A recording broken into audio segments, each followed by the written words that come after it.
जय श्री राधे दोस्तों। आशा करती हूँ आप सब स्वस्थ होंगे और अच्छे होंगे। तो आइए सुनते हैं आज की कहानी।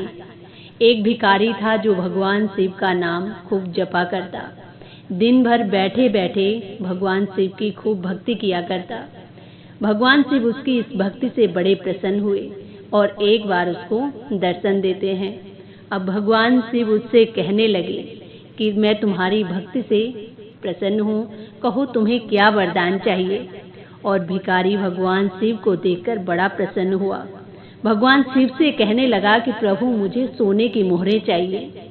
भगवान शिव ने कहा कि ठीक है, मैं तुम्हें सोने की मोहरें दूंगा, लेकिन ध्यान रखना जितनी मोहरें तुम पकड़ पाओ उतनी तुम्हारी, और अगर सोने की मोहरें नीचे जमीन पर गिर गई तो वो सारी मिट्टी बन जाएंगी। भिखारी अब कहने लगा कि ठीक है प्रभु, मैं सारी मोहरें पकड़ लूँगा। भगवान शिव ने उसकी झोली में कुछ मोहरें डाली, लेकिन अब भिखारी कहने लगा कि प्रभु कुछ और मोहरें दीजिए, इतने से मेरा काम नहीं होगा। और अब भगवान शिव उसकी झोली में और मोहरें डालते हैं, लेकिन अभी भी उसका मन नहीं भरा।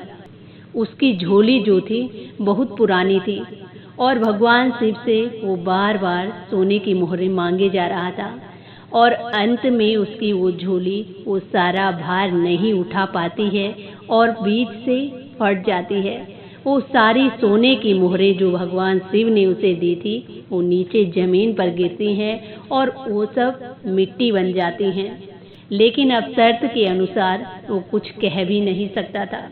भिखारी को बड़ा पछतावा होता है और अब वो भगवान शिव से फिर कुछ कहना चाहता था, लेकिन तब तक भगवान शिव अंतर ध्यान हो चुके थे और ये देखकर उस भिखारी को बड़ा दुख हुआ।